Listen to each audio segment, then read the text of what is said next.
In this video, I'll show you how to add a customer. So let's say a walk-in customer has approached your register. You will see that the walk-in customer has no record in your store yet. To add a new customer, click the New Customer link, and a pop-up will appear for their information. Just ask the customer for their details so you can fill out the form for them.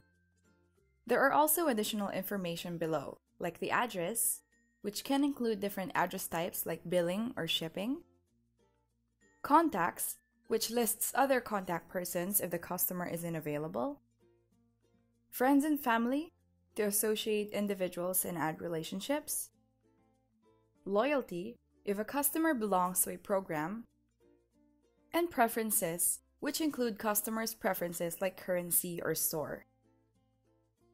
Once you're done with that, just click the Save New Customer button. And this will automatically add the new customer to the cart so that you're ready to process their items. And that's it for this video. Feel free to visit our website in the description for more information.